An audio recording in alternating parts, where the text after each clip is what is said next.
നമ്മൾ ഇന്നത്തെ ക്ലാസ്സിൽ നമ്മൾ പഠിക്കുന്നത് അക്കൗണ്ടിങ്ങിൻ്റെ ബേസിക്സ് ആണ്. അപ്പോൾ നമ്മളൊരു കമ്പനിയിൽ നമ്മൾ എന്തൊക്കെ ട്രാൻസാക്ഷൻസ് ആണ് ഉണ്ടാവുക, ആ ട്രാൻസാക്ഷൻസ് എങ്ങനെയാണ് റെക്കോർഡ് ചെയ്യുക എന്നുള്ള കേസുകളാണ് നമ്മൾ പഠിക്കുന്നത്.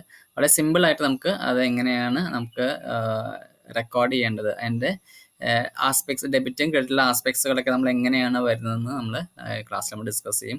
അപ്പോൾ ഒരു കമ്പനിയിലെ ഒരു അക്കൗണ്ടന്റിനെ സംബന്ധിച്ചിടത്തോളം അക്കൗണ്ടന്റിന്റെ റെസ്പോൺസിബിലിറ്റിയാണ് കമ്പനിയിൽ വരുന്ന എല്ലാ ട്രാൻസാക്ഷൻസും ബിസിനസിന്റെ ലാംഗ്വേജ് ആയ അക്കൗണ്ടിങ്ങിലൂടെ റെക്കോർഡ് ചെയ്യുക എന്നുള്ളത്. അപ്പോൾ അത് എങ്ങനെയാണ് വളരെ സിമ്പിളായിട്ട് നമുക്ക് മനസ്സിലാക്കി വയ്ക്കുക എന്നാണ് നമ്മൾ ഇന്നത്തെ ക്ലാസ്സിൽ നമ്മൾ ഡിസ്കസ് ചെയ്യാൻ പോകുന്നത്. അപ്പോൾ നമുക്ക് നോക്കി നോക്കാം അതെങ്ങനെയാണ്. അപ്പോൾ ഇവിടെ നമ്മൾ ഫസ്റ്റ് എന്ത് ചെയ്യും, ട്രാൻസാക്ഷൻസ്. അപ്പോൾ നമ്മൾ ഈ ട്രാൻസാക്ഷൻസ് ആണ് നമ്മൾ റെക്കോർഡ് ചെയ്യുക. അപ്പോൾ ബിസിനസ്സിൽ ഒരുപാട് ട്രാൻസാക്ഷൻസ് ഉണ്ടാവും. എന്ന് വെച്ചാൽ സാലറി കൊടുക്കാം, റെൻറ്റ് കൊടുക്കാം, വേറെ എന്തെങ്കിലും ഇൻകം വരാം, അതേപോലെ തന്നെ റോ മെറ്റീരിയൽ പർച്ചേസ് ചെയ്യാം, സെയിൽ നടത്താം. അപ്പോൾ അത് എല്ലാറ്റിനും നമ്മൾ എന്ത് ചെയ്യണം, എൻട്രി പാസ് ചെയ്യണം. അപ്പോൾ എല്ലാ ട്രാൻസാക്ഷൻസിനും രണ്ട് ആസ്പെക്ട്സ് ഉള്ളത്, രണ്ട് ആസ്പെക്ട്സ്. ഒന്ന് ഡെബിറ്റ് ആസ്പെക്റ്റും രണ്ട് ക്രെഡിറ്റ് ആസ്പെക്റ്റും. അപ്പോൾ ഈ ഡെബിറ്റും ക്രെഡിറ്റും വെച്ചിട്ടായിരിക്കും നമ്മൾ എന്താ ഓരോ ട്രാൻസാക്ഷൻസിൻ്റെയും എൻട്രി പാസ് ചെയ്യുക. അപ്പോൾ നമ്മൾ നെക്സ്റ്റ് ശ്രദ്ധിക്കേണ്ടത് എന്തിനൊക്കെയാണ് നമ്മൾ ഡെബിറ്റ് ചെയ്യേണ്ടത്, ഏതൊക്കെയാണ് ഡെബിറ്റ് ബാലൻസ് എന്തിനൊക്കെയാണുള്ളത്. അപ്പോൾ എല്ലാ എക്സ്പെൻസിനും എന്താണ്, എല്ലാ എക്സ്പെൻസിനും ഡെബിറ്റ് ബാലൻസ് ആണ്. അതുപോലെ തന്നെ എല്ലാ അസറ്റ്സിനും ഡെബിറ്റ് ബാലൻസ് ആണ്. അങ്ങനെയാണെങ്കിൽ എക്സ്പെൻസിൻ്റെ നേരെ ഓപ്പോസിറ്റായ എല്ലാ ഇൻകത്തിനും എന്തായിരിക്കും, ക്രെഡിറ്റ് ബാലൻസ് ആയിരിക്കും. അതേപോലെ തന്നെ എല്ലാ ലയബിലിറ്റീസിനും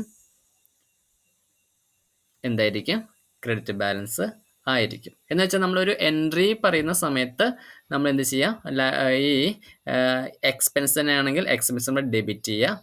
അതുപോലെ അസറ്റ് ആണെങ്കിൽ അസറ്റിനെ നമ്മൾ ഡെബിറ്റ് ചെയ്യും. അസറ്റിൻ്റെ വാല്യൂ കൂടിയിട്ടുണ്ടെന്നുണ്ടെങ്കിൽ മനസ്സിലാവും. നമുക്കൊരു എക്സാമ്പിൾ നോക്കാം. ഇപ്പോൾ ഒരു എക്സ്പെൻസ് ആണ് നമ്മൾ സാലറി. അപ്പോൾ എപ്പോഴും നമ്മൾ ബിസിനസ്സിൽ എപ്പോഴും സാലറി അല്ലെങ്കിൽ വേജസ് ഒക്കെ നമ്മൾ എന്ത് കൊടുക്കും, എംപ്ലോയീസിന് കൊടുക്കേണ്ടതായിട്ട് വരും.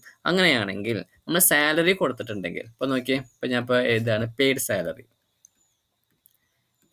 സാലറി. അപ്പോൾ നമ്മൾ എന്ത് ചെയ്തു, ബിസിനസ്സിൽ നിന്ന് സാലറി എടുത്തു കൊടുത്തു, ഒരു 1000 രൂപ സാലറി കൊടുത്തു. മനസ്സിലാവുണ്ടോ? അപ്പോൾ അങ്ങനെയാണെന്നുണ്ടെങ്കിൽ നോക്കി, സാലറി എന്ന് പറഞ്ഞു കഴിഞ്ഞാൽ എന്താണ്, സാലറി എന്ന് പറഞ്ഞാൽ എക്സ്പെൻസ് ആണ്. അപ്പോൾ നമുക്ക് എന്ത് ചെയ്യേണ്ടി വരും, സാലറീനെ ഡെബിറ്റ് ചെയ്യണം. അപ്പോൾ salary account debtor to cash എന്നുള്ള എൻട്രി പാസ് ചെയ്യും. ടു ക്യാഷ് പോയി കഴിഞ്ഞ് കഴിഞ്ഞാൽ ക്യാഷിനെ നമ്മൾ ക്രെഡിറ്റ് ചെയ്യും. അത് നമുക്ക് ഒന്നുകൂടി ഒന്ന് ഡിസ്കസ് ചെയ്ത് നോക്കാം. ക്യാഷിൻ്റെ ലെവൽ എങ്ങനെ നോക്കാം. നോക്കി, ക്യാഷിനെ എപ്പോഴൊക്കെയാണ് ഡെബിറ്റ് ചെയ്യേണ്ടത്, എപ്പോഴൊക്കെയാണ് ക്രെഡിറ്റ് ചെയ്യേണ്ടത് നോക്കാം. അപ്പോൾ ക്യാഷ് നമ്മൾക്ക് റിസീവ് ആണെങ്കിൽ, നമുക്ക് ക്യാഷ് കിട്ടുകയാണെന്നുണ്ടെങ്കിൽ നമ്മൾ ക്യാഷിനെ എന്ത് ചെയ്യും, ഡെബിറ്റ് ചെയ്യും. ക്യാഷ് കിട്ടുകയാണെങ്കിൽ ക്യാഷ് ഡെബിറ്റ് ചെയ്യും. അതേപോലെ തന്നെ നമ്മൾ പെയ്ഡ് ക്യാഷ് കൊടുക്കുകയാണെന്നുണ്ടെങ്കിൽ നമ്മൾ എന്ത് ചെയ്യും, ക്യാഷിനെ ക്രെഡിറ്റ് ചെയ്യും. അപ്പോൾ അതുകൂടി മനസ്സിലാക്കി വയ്ക്കുക. അപ്പോൾ ക്യാഷിന് എങ്ങനെ വരിക, ക്യാഷ് നമുക്ക് കിട്ടുകയാണെങ്കിൽ ക്യാഷിനെ ഡെബിറ്റ് ചെയ്യും. നമ്മുടെ കയ്യിൽ നിന്ന് ക്യാഷ് പോവുകയാണെങ്കിൽ ക്യാഷ് നമ്മൾ എന്ത് ചെയ്യും, ക്രെഡിറ്റ് ചെയ്യും. ഓക്കെ, അപ്പോൾ അങ്ങനെയാണെങ്കിൽ എങ്ങനെയാണ് എൻട്രി. ഇപ്പോൾ ഇവിടെ സാലറിയുടെ കേസ് നോക്കി, സാലറിയുടെ കേസ്. അപ്പോൾ സാലറി പെയ്ഡ് സാലറി. അപ്പോൾ salary account debtor to cash paid salary ആകുമ്പോൾ salary account debtor to cash. അപ്പോൾ സാലറി എക്സ്പെൻസ് ആണ്, അതുകൊണ്ട് സാലറി നമ്മൾ എന്ത് ചെയ്തു, ഡെബിറ്റ് ചെയ്തു. ക്യാഷ് പോയി, പെയ്ഡ് ക്യാഷ് പോയി, അതുകൊണ്ട് ക്യാഷ് നമ്മൾ ക്രെഡിറ്റ് ചെയ്തു. അതേപോലെ തന്നെ അസറ്റിൻ്റെ കേസ് നോക്കി, അസറ്റിൻ്റെയും എന്താ നമ്മൾ പറഞ്ഞ്, ഡെബിറ്റ് ബാലൻസ് ആണ്. ഫോർ എക്സാമ്പിൾ ഫർണിച്ചർ പർച്ചേസ്ഡ് നോക്കി, ഫർണിച്ചർ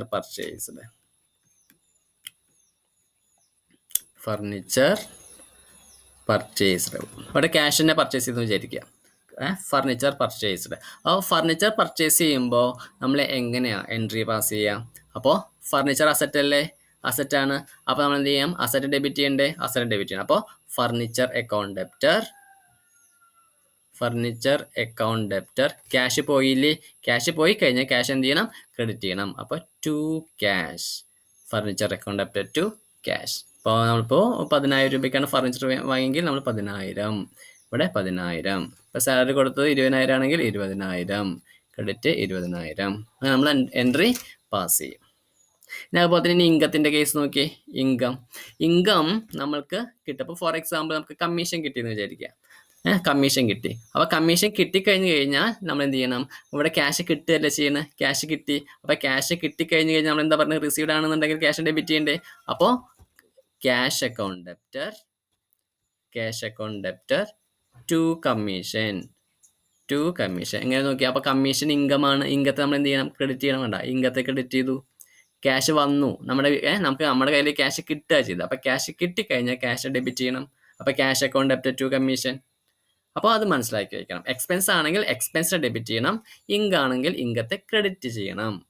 ക്യാഷ് കിട്ടിക്കഴിഞ്ഞാൽ ക്യാഷ് ഡെബിറ്റ് ചെയ്യണം. ക്യാഷ് പോയി കഴിഞ്ഞാൽ ക്യാഷ് ക്രെഡിറ്റ് ചെയ്യണം. അപ്പോൾ ആ ബേസിക് കാര്യം ക്ലിയർ ആയിട്ട് മനസ്സിലാക്കി കഴിഞ്ഞ് കഴിഞ്ഞാൽ നമുക്ക് അത്യാവശ്യം എൻട്രീസ് ഒക്കെ പാസ് ചെയ്യാനായിട്ട് സാധിക്കും. അപ്പോൾ ഇൻകം കിട്ടിക്കഴിഞ്ഞാൽ നമുക്ക് ഇൻകത്തെ ക്രെഡിറ്റ് ചെയ്തു. ഇൻകത്തിന് ക്രെഡിറ്റ് ബാലൻസ്. ഇനി ലയബിലിറ്റീസിൻ്റെ കേസിലും അങ്ങനെ തന്നെ. ലയബിലിറ്റീസ് നമ്മൾ എന്ത് ചെയ്യണം? ക്രെഡിറ്റ് ചെയ്യണം. ഫോർ എക്സാമ്പിൾ ഇവിടെ സാലറി കൊടുത്തു. അതിന് സാലറി പേയബിൾ ആണെന്ന് വിചാരിക്കുക. അപ്പോൾ സാലറി പേയബിൾ എന്ന് പറയുന്ന മീനിങ് എന്താ? സാലറി കൊടുക്കാറായിട്ടുണ്ട്, പക്ഷെ നമ്മൾ എന്ത് ചെയ്തിട്ടില്ല? സാലറി കൊടുത്തിട്ടില്ല. ഓക്കെ, സാലറി കൊടുക്കാറായിട്ടുണ്ട്, പക്ഷെ നമ്മൾ സാലറി കൊടുത്തിട്ടില്ല. അപ്പോൾ എന്താ എൻട്രി പാസ് ചെയ്യുക? Salary account debtor to salary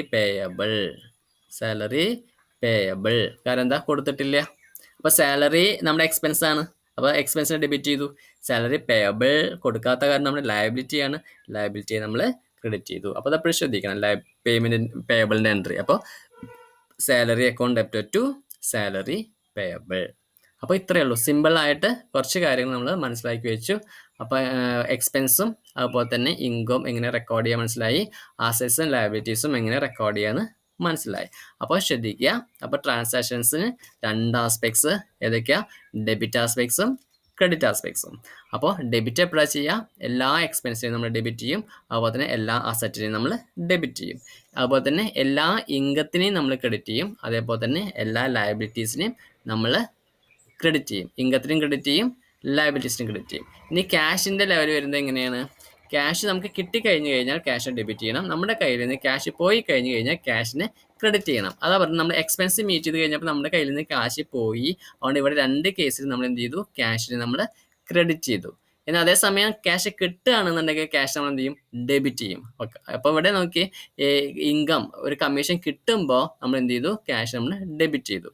മനസ്സിലായി? ഇവിടെ ക്യാഷ് പോയി, ഇവിടെയും ക്യാഷ് പോയി. അപ്പോൾ ക്യാഷ് നമ്മൾ ക്രെഡിറ്റ് ചെയ്തു. ക്യാഷ് വന്നു കഴിഞ്ഞപ്പോൾ ക്യാഷ് നമ്മൾ ഡെബിറ്റ് ചെയ്തു. ആ കാര്യം സ്പെസിഫിക് ആയിട്ട് നിങ്ങൾ മനസ്സിലാക്കി വയ്ക്കണം. അപ്പോൾ ഇതേ ലെവൽ വെച്ചിട്ട് തന്നെ നമുക്ക് എന്ത് ചെയ്യാം? കുറച്ച് എക്സാമ്പിൾ ചെയ്ത് നോക്കി നോക്കാം. അപ്പോൾ for example salary paid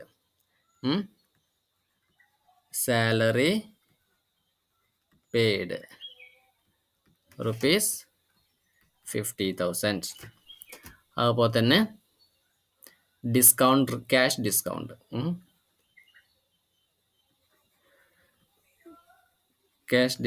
received കയ്യിൽ കിട്ടിയെന്ന് വിചാരിക്കുക.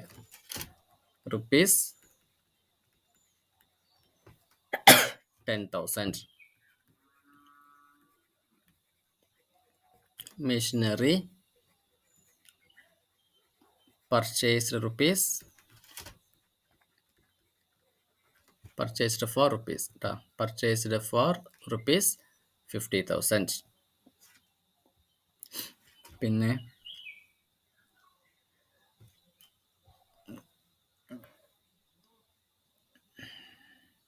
ലയബിലിറ്റീസ് നമുക്ക് വേണമെങ്കിൽ റെന്റ് പേയബിൾ ആക്കാം. Rent payable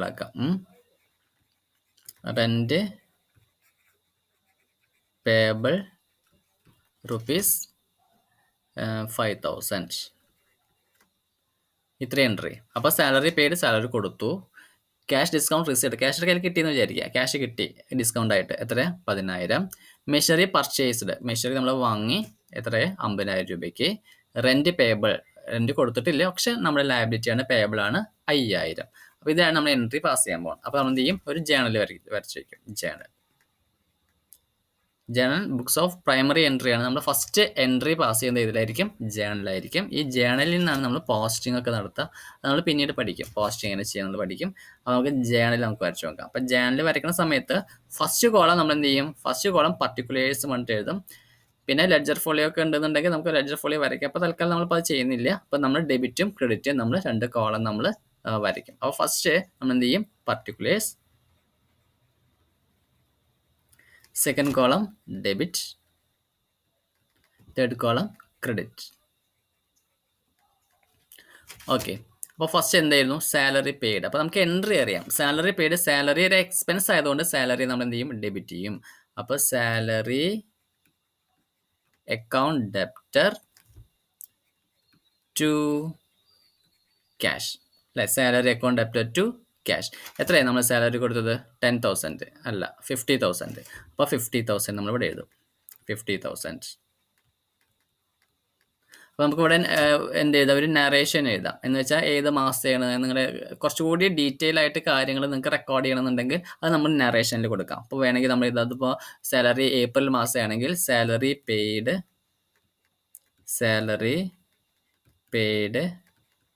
four the month of April. Okay, അപ്പോൾ നമ്മൾ ഫസ്റ്റ് എൻട്രി നമ്മൾ പാസ് ചെയ്ത് കഴിഞ്ഞു. ഇനി നമ്മൾ എന്ത് ചെയ്യും? സെക്കൻഡ് എൻട്രി പാസ് ചെയ്യും. സെക്കൻഡ് എൻട്രി എന്തായിരുന്നു? Cash discount received ₹10,000. ഡിസ്കൗണ്ട് കിട്ടി. അപ്പോൾ 10,000 രൂപ നമുക്ക് എന്ത് കിട്ടി? ഡിസ്കൗണ്ട് കിട്ടി. അപ്പോൾ ഡിസ്കൗണ്ട് കിട്ടിക്കഴിഞ്ഞ് കഴിഞ്ഞാൽ ക്യാഷ് കിട്ടുകയല്ലേ? ക്യാഷ് കിട്ടിക്കഴിഞ്ഞാൽ ക്യാഷ് നമ്മൾ എന്ത് ചെയ്യും? ഡെബിറ്റ് ചെയ്യണം. ഡിസ്കൗണ്ട് ഇൻകം ആയതുകൊണ്ട് ഡിസ്കൗണ്ട് നമ്മൾ ക്രെഡിറ്റ് ചെയ്യും. അപ്പോൾ എങ്ങനെ എന്താ വരിക? Cash account debtor to discount അല്ലേ? ഡിസ്കൗണ്ട് റിസീവ്ഡ് വേണമെങ്കിൽ എഴുതാം, പ്രശ്നമുള്ള കേസല്ല. അപ്പോൾ തൽക്കാലം ഡിസ്കൗണ്ട് എഴുതിയാൽ മതി. അപ്പോൾ നറേഷൻ റിസീവ്ഡ് ഡിസ്കൗണ്ട് അത്ര എഴുതിയാലും മതി, വേറെ ഒന്നും നമുക്ക് എഴുതാനൊന്നുമില്ല. അപ്പോൾ റിസീവ്ഡ് ഡിസ്കൗണ്ട്. അപ്പോൾ എത്ര രൂപ കിട്ടിയത് നോക്കി? എത്ര രൂപ കിട്ടിയത്? 10,000 റുപ്പീസ്. അപ്പോൾ നമ്മൾ എന്ത് ചെയ്തു? ഇവിടെ 10,000. Okay, simple. പിന്നെ നമ്മൾ അടുത്ത ഏതാ എഴുതുക? നമ്മൾ മൂന്നാമത്തെ എൻട്രി മെഷീനറി പർച്ചേസ്ഡ് 50,000. അപ്പോൾ മെഷീനറി അസറ്റാണ്. നമ്മൾ എന്ത് ചെയ്യും? അസറ്റിന് നമ്മൾ ഡെബിറ്റ് ചെയ്യും അല്ലേ? അസറ്റ് നമ്മൾ ഡെബിറ്റ് ചെയ്യും. അപ്പോൾ എന്താ നമ്മൾ എൻട്രി പാസ് ചെയ്യുക? മെഷീനറി അക്കൗണ്ട് ഡെപ്റ്റർ ക്യാഷ് എന്ന് നമ്മൾ വിചാരിക്കാം, to cash. Machinery account debtor to cash എന്ന് വെച്ചാൽ ക്യാഷാണ് പർച്ചേസ് ചെയ്തതെന്ന് അർത്ഥം. അപ്പോൾ എത്രയാണ്? 50,000 രൂപ. 50,000 രൂപ. അപ്പോൾ നമുക്ക് എന്താ നറേഷൻ എഴുതാം? Being machinery purchased 50,000.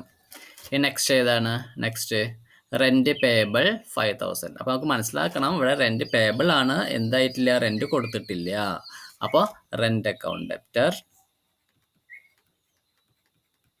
To rent payable എത്രയാണ്? 5,000 റുപ്പീസ്.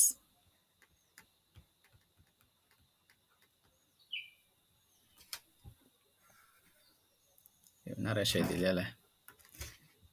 ഇപ്പോൾ നമ്മളിപ്പോൾ ഏപ്രിൽ മാസം റെൻ്റ് തന്നെയാണെന്നുണ്ടെങ്കിൽ നമുക്ക് എന്ത് ചെയ്യാൻ പറ്റും? ബീയിങ് ഒന്നും എഴുതിയിട്ടാണ് കുഴപ്പമൊന്നുമില്ല കേട്ടോ. Being rent payable four the month of April. ഇപ്പോൾ ഏപ്രിലാണെങ്കിൽ നമുക്ക് ഏപ്രിലെ റെൻ്റാണ് എന്നിട്ട് നമുക്കിവിടെ അവസാനിപ്പിക്കാം. അപ്പോൾ ഇങ്ങനെയാണ് നമ്മൾ എന്ത് ചെയ്യുക? എൻട്രി പാസ് ചെയ്യുക. അപ്പോൾ ബേസിക് എൻട്രീസ് ആണിത്, മനസ്സിലാവുന്നുണ്ടോ? അപ്പോൾ അസറ്റ്സിന് ഡെബിറ്റ്. അപ്പോൾ നമ്മൾ എന്തൊക്കെയാണ് പഠിച്ച്? ഇപ്പോൾ നമ്മൾ ഫസ്റ്റ് നമ്മൾ 2 ആസ്പെക്ട്സ് ഉണ്ടെന്ന് പഠിച്ചു. എല്ലാ ട്രാൻസാക്ഷൻസിനും ഏതൊക്കെയാണ്? ഡെബിറ്റ് ആസ്പെക്ട്സും ക്രെഡിറ്റ് ആസ്പെക്ട്സും. അതുപോലെ എല്ലാ അസറ്റിനും നമ്മൾ എന്താണ്? എല്ലാ അസറ്റ്സിനും ഡെബിറ്റ് ബാലൻസ് ആണ്. അതുപോലെ തന്നെ എല്ലാ എക്സ്പെൻസിനും ഡെബിറ്റ് ബാലൻസ് ആണ്. അപ്പോൾ ഏതിനൊക്കെ ക്രെഡിറ്റ് ബാലൻസ്? എല്ലാ ഇൻകത്തിനും ക്രെഡിറ്റ് ബാലൻസ് ആണ്. അതുപോലെ തന്നെ എല്ലാ ലയബിലിറ്റീസിനും ക്രെഡിറ്റ് ബാലൻസ് ആണ്. അതുപോലെ തന്നെ ക്യാഷിൻ്റെ ഫ്ലോ പഠിച്ചു അല്ലേ? ക്യാഷ് കിട്ടുകയാണെങ്കിൽ ക്യാഷ് നമ്മൾ എന്ത് ചെയ്യണം? ഡെബിറ്റ് ചെയ്യണം. നമ്മുടെ കയ്യിൽ നിന്ന് ക്യാഷ് പോയി കഴിഞ്ഞ് കഴിഞ്ഞാൽ ക്യാഷ് നമ്മൾ ക്രെഡിറ്റ് ചെയ്യും. അപ്പോൾ ഇത്രയും കാര്യങ്ങളാണ് ക്യാഷ് ട്രാൻസാക്ഷൻസ്. അപ്പോൾ അതെല്ലാം ക്യാഷ് ട്രാൻസാക്ഷൻസാണ്. അതാണ് നമ്മൾ പഠിച്ചത്. നമ്മൾ അടുത്ത ക്ലാസ്സിൽ നമ്മൾ എന്ത് ചെയ്യും? ക്രെഡിറ്റ് ട്രാൻസാക്ഷൻസ് പഠിക്കും. അതേപോലെ തന്നെ പർച്ചേസിൻ്റെ പല ലെവലിൽ പഠിക്കും. ബാങ്ക് ട്രാൻസാക്ഷൻസും അടുത്ത ക്ലാസ്സിൽ പഠിക്കും. ഓക്കെ, അപ്പോൾ ഇത്രയും കാര്യങ്ങൾ ക്ലിയർ ആക്കി വയ്ക്കുക. അതേപോലെ തന്നെ എൻട്രീസ്, ഇപ്പോൾ സാലറി മാത്രമേ നമ്മൾ ഡിസ്കസ് ചെയ്യുള്ളൂ. ഇപ്പോൾ വേജ് ആണെന്നുണ്ടെങ്കിൽ എങ്ങനെ? വേജസ് അക്കൗണ്ട് അപ്റ്റ് ടു ക്യാഷ്. മനസ്സിലാവണ്ട? ഏത് എക്സ്പെൻസ് ആണെങ്കിലും അതിൻ്റെ സ്ഥാനത്ത് അത് എഴുതിയാൽ മതി. ഇപ്പോൾ വേറെ ട്രാവൽ എക്സ്പെൻസ് ആണെങ്കിൽ travel expense account debit to cash. അപ്പോൾ ഏത് എക്സ്പെൻസ് കിട്ടിയാലും നമ്മൾ എന്ത് ചെയ്യണം, അതിനെ ഡെബിറ്റ് ചെയ്യണം. ക്യാഷ് പോയി കഴിഞ്ഞാൽ ക്യാഷിനെ ക്രെഡിറ്റ് ചെയ്യണം. മനസ്സിലാവുന്നുണ്ടോ? അപ്പോൾ എന്ത് കിട്ടിക്കഴിഞ്ഞാലും നമ്മൾ ക്യാഷിനെ ഡെബിറ്റ് ചെയ്യും. അപ്പോൾ ഇവിടെ ഡിസ്കൗണ്ട് ആണ് നമ്മൾ. ഇപ്പോൾ ഇൻട്രസ്റ്റ് കിട്ടിയെന്ന് വിചാരിക്കുക. അപ്പോൾ ഇൻട്രസ്റ്റ് കിട്ടിക്കഴിഞ്ഞാൽ നമ്മൾ എന്ത് എൻട്രി പാസ് ചെയ്യുക? Cash account debit to interest. കാരണം കിട്ടുക കാരണം കൊണ്ട് ക്യാഷ് നമ്മൾ എന്ത് ചെയ്തു? ഡെബിറ്റ് ചെയ്തു. ഇൻട്രസ്റ്റ് ഇൻകായതുകൊണ്ട് ഇൻട്രസ്റ്റ് നമ്മൾ ക്രെഡിറ്റ് ചെയ്തു. മനസ്സിലാവുന്നുണ്ടോ? അതുപോലെ തന്നെ ഇപ്പോൾ കമ്മീഷൻ ആണ് വിചാരിച്ച്, കമ്മീഷൻ ആകുമ്പോൾ cash account debit to commission കിട്ടിക്കഴിഞ്ഞ് കഴിഞ്ഞാൽ. മനസ്സിലാവുന്നുണ്ടോ? അതുപോലെ മെഷീനറി പർച്ചേസ് ചെയ്യേണ്ട കേസ് മാത്രം നമ്മൾ പറഞ്ഞ്. ഇപ്പോൾ ഫർണിച്ചർ പർച്ചേസ് ചെയ്തെങ്കിലോ furniture account debit to cash. അതുപോലെ തന്നെ ബിൽഡിംഗ് പർച്ചേസ് ചെയ്തെങ്കിൽ building account debit to cash. Okay. ഇപ്പോൾ ഇവിടെ റെന്റ് പേയബിൾ ആണ് നമ്മളിപ്പോൾ എൻട്രി പാസ് ചെയ്തത്. ഇപ്പോൾ ഇലക്ട്രിസിറ്റി ചാർജസ് പേയബിൾ ആണെങ്കിൽ electricity charges account debit to electricity charges payable. അപ്പോൾ ഇലക്ട്രിസിറ്റി ചാർജസ് പേയബിൾ എന്ന് പറയുന്നത് എന്താണ്? നമ്മുടെ ലയബിലിറ്റി ആണ്. അതുകൊണ്ടാണ് നമ്മൾ എന്ത് ചെയ്തത്? നമ്മൾ അതിനെ ക്രെഡിറ്റ് ചെയ്യാൻ കാരണം അത് കൊടുക്കാത്ത കാരണം കൊണ്ട് നമ്മൾ എന്താണത്? ലയബിലിറ്റി ആണ്. ഓക്കെ. അപ്പോൾ ഇത്രയും കാര്യങ്ങൾ നിങ്ങൾ വൃത്തിയായിട്ട് മനസ്സിലാക്കി വയ്ക്കുക. ബാക്കി നമുക്ക് അടുത്ത ക്ലാസ്സിൽ ഡിസ്കസ് ചെയ്യാം.